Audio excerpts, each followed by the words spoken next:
to the A to Z of horror. A to Z of horror! Try something different. Yeah, try something different. I like it, dude. Keeping it real. Right, so today we are delving into the franchise that is Friday the 13th. Because we're on F. Because we're on F. So we've got all these choices of Friday the 13th. So what are we going to do? Friday the 13th, part 1. Nope. 2. Nope. 3. No. I like 3 finds the mask. I reckon we're going to do the remake. No, we're not even doing the remake. Now, you would have thought logically Friday the 13th. You know, if I was to say, right, we're going to watch Friday the 13th for F, I would have gone for the original as kind of a basic, not a basic, but, you know, ultimately an easy choice. And there's so many, I'm just flicking through now. I have the box set of them all in. Well, look at that. It's signed as well. Yes. Very nice. Kanon signed it at HorrorCon earlier this year. If you've not heard of HorrorCon, it's a UK horror festival. I'm hoping there's one next year. There is. The date's already set on the website. It's in May. It's early on in the year next year. Is it Rotherham it was? Yeah, Magma Centre. The Magma Centre. It was really good. So check out horrorcon.co.uk, I think is the site. But anyway, back to our choice for A to Z of horror for F. We are going for... Friday the... No. No. No. And I've given it away. I'm trying to find the bloody thing. We are going for... Dun dun dun dun dun dun dun. Freddy versus Jason. Ooh, clever. See what you did there. See what you did there. So, we're going for Freddy versus Jason. We've both seen it before. We have seen this movie. I saw this movie at the cinema with you. The old cinema. And we saw this at the showcase in Nottingham. And we were drunk. And there was a group of us. And I have seen it since. Probably why I don't remember. I have seen it since. I think I've seen this film a couple of times, but not for a while. And interestingly, your favourite horror character of all time, your horror icon, is Jason. Jason, yep. And my horror icon is Freddy. If you watch the video of our marathon movies, we did, excuse me, Freddy's Dead: The Final Nightmare, when I was a lot more positive than you were about it. Yeah, it was okay. But when it comes to slasher franchises, to me, it's got to be Freddy. Freddy. Ah, yes it has! It's not Freddy! No, it's Jason. cut! Right. We're going. Let's get this fucking movie on. We'll see you in a bit. Peace. Hey everyone, and welcome back. Hi. Right, we've just finished the Ronnie Yu movie from 2003. 2003, yeah, sorry. Freddy versus Jason. Freddy versus Jason!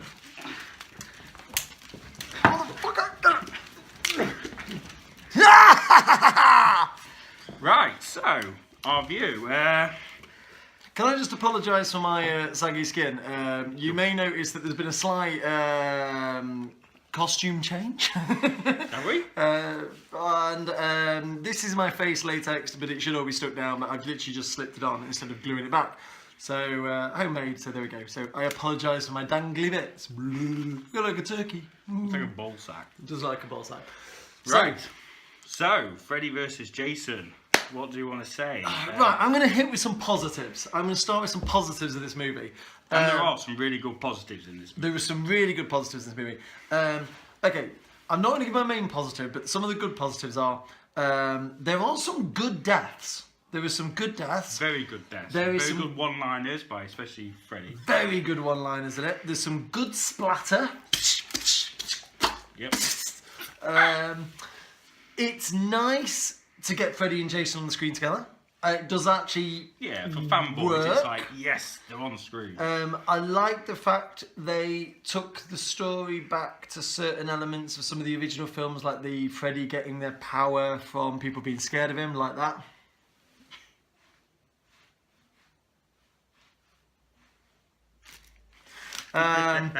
And I like the kind of like heavy metal in the fights, because it kind of felt right, because, you know, we were heavy metal kids watching these movies as they were building up to them. Yeah, I see that, yeah. To me, the standout for me on this film was Robert Englund reprising his role as Freddy Krueger. He was literally... I was talking as we was going along this film, and I found this film is very much peaks and troughs as we went along. And the peaks was when Robert Englund was on screen. I'm not Robert Englund. No. If I do that, it looks better, I think. The troughs, or the real bits which... Let's pause a second on the Robert Englund bit, though. Because actually, this guy, Robert Englund, he's better than Freddy Krueger. Now, and that's not any disrespect. You know, Freddy is awesome, but he is a world-class actor. You know, he's a stage actor by trade, and he is awesome. He steals every scene of this film where he has dialogue. Yes. And it does feel that a lot of the scenes are written around his one-liners. Now, there's a lot of talk about whether his one-liners wrecked the Nightmare on Elm Street films as they went on. But at this point, he is already there. He is already this guy. And, you know, he's nasty in this. And I like the fact they took Freddy nasty, because the previous Freddy films, this would have been Wes Craven's New Nightmare, where they took him back to being scary again, which I really like that movie. And in this, they kept the nasty Freddy, quite pervy, quite sinister. And he plays that well in a scary but sort of cheeky way. He plays it cheeky, but you know it's wrong. And that, to me, was the best part of this film. Is his and Freddy. that part's great, but I found that often got lost in a messy script, choppy storyline, and really, to me, poor supporting roles. Because it was just like, Freddy's on screen, he was phenomenal, he delivered. And then it cut to someone like fucking Kelly Rowland, and you're just like, so you're just like, yes, get him in his nose and get it out there.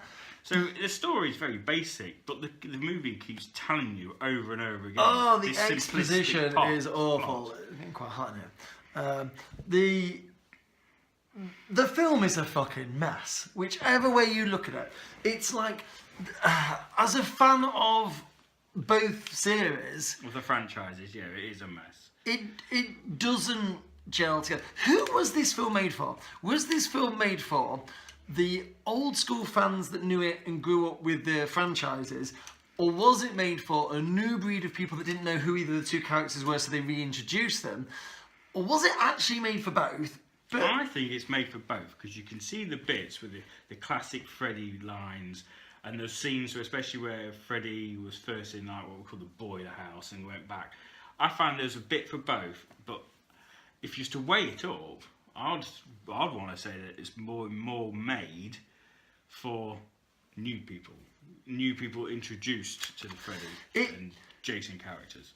It felt to me a little bit like, and this is I can imagine people disagreeing with this, it felt like the safest Nightmare on Elm Street film.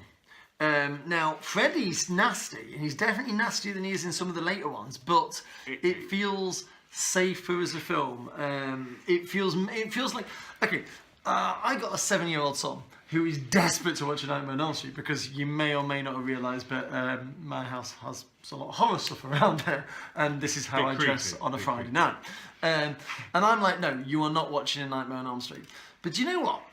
In not that many years, if it wasn't for like the rapey bits of this film, this would probably be one of the first Nightmare on Elm Street Freddy things. I'd be like, it's made for a teenage crowd. Yeah. It's made for a teenage crowd. Yeah, were you talking about 2003? So it's after Scream 3, wasn't it, or around that era? You could see it's that sort of that sort of market. Yeah, it's definitely in that vein. Scream 3, I think, Scream 3 was definitely before this. I think it was about 2000, I don't know, actually about 2000, 2001, 2002, right. 2001, I think. But yeah, it's definitely got those hallmarks all over it. Plot-wise, we need to get on to plot quick, because we're just going on about... Just see, if you haven't seen the film, they've seen it. If you've not seen it, the plot's very simple. Freddy wants to come back, and he uses Jason as a tool to create fear in the kids, so they start believing in him and bringing him back. Simple. Now that in itself is not... it's a sausage. That in itself is not a bad story. And I think in all of this, there is quite a good story waiting to get out. But it doesn't. No, it doesn't get out. Not at all. No. So, Freddy versus Jason. I blame... Right, I'm going to be quite honest here. Excuse me. You said you didn't like sausage. Yeah. You said you didn't like the supporting cast, and I think you're absolutely right. But I don't necessarily think, apart from the bad casting of Kelly Rowland, it was the actor's fault. The script writes every stereotypical American teen... Yeah, the stoner, the geek, the fat lad. The stoner. And the scene with the Freddy, CGI caterpillar, you didn't mind that scene. No, I don't like the scene. I don't mind the way it plays out for him to then become possessed. It's kind of like Nightmare 2 possession sort of thing. Yeah, I can see. I like what it delivered at the end of it with the setup and that CGI. It looked awful, really did. The strengths of the film is when Freddy and Jason are on screen and on screen together. Let's talk about Jason. Let's talk about this for a second. Let's talk about you. There was no Kane Hodder. No, that's what I was going for. Now, we at one point we said he looked young. I know you don't see his face, but he looked his body shape and the way he presented himself looked young. And what we mean by that is he's to us he looked very thin and tall and looked like a. Whereas Kane Hodder and earlier representations of Jason were very much stocky, more well built. Yeah, whereas this one didn't look. He was more height. I get why they did that. They did the height to fight Freddy's wily, but actually because of cinema, you don't realise that in a lot of the scenes. He should have been bigger. He should be big. He should be. He does have the best scene. The best scene is still the one in the corn where he's on fire. Yeah, that works really well. That's really good. This is chicken. It's time. It's chicken. Right. So. Who I blame for this film? Ronnie Yu. Ronnie, fuck you. Now. He could have. Bride of Chucky's great good. Film. Bride of Chucky's good. Yeah, Bride of Chucky's good. Bride of Chucky was before this as well, wasn't it? I believe so, yeah. He does not get what makes these two characters great. He doesn't get American cinema. You said earlier on that Jason X is like one of your guilty pleasure films. It's a B movie. It knows what it is and it delivers on that level. Ronnie, fuck you. Yeah. So let's conclude this. Let's wrap it up for F. So Freddy vs. Jason is probably the poorest entry into the Jason franchise. Friday the 13th franchise. Really? Yeah. I think it's definitely one of the weaker. I'm biased. Okay. So that's why I'm saying that. I think Robert Englund's great. He will always be Freddy. There's no other person.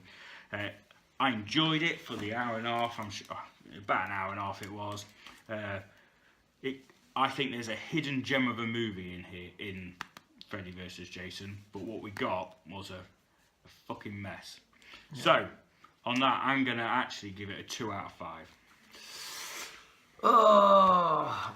But I think it was a good background movie. I found we kept talking. I remembered the last time I watched this was probably about 3 Halloweens ago when I was putting on my makeup. Not something I say very often. Well, not this makeup, a different makeup. I think it was Hellraiser. And I remember it being quite a good background movie. I'm going to go 2.5. Actually, I'm going to... Because we're doing ours, I'll give it 2.5. I'm going to give it a 2.5. Okay. So we're both agreed 2.5. So that's F done. So the next one's G. G. We've got something a bit different for G. It's a sausage. No, it's a mini roll. A chocolate mini roll. So I enjoyed this different video. Whoa! Something different for G. What we got? G. No, Gremlins is a Christmas one. Can't watch that yet. No. So yeah. G. Which find a general? No, that'd be a W. Can't think of any. You'll have to tune back in. I don't know. Right. Thanks for watching. Leave comments below, and we'll see you again for G. It's not easy. The A to Z of horror. I join in, but it's really hard trying to eat in this mask. Sorry. Right. See you later.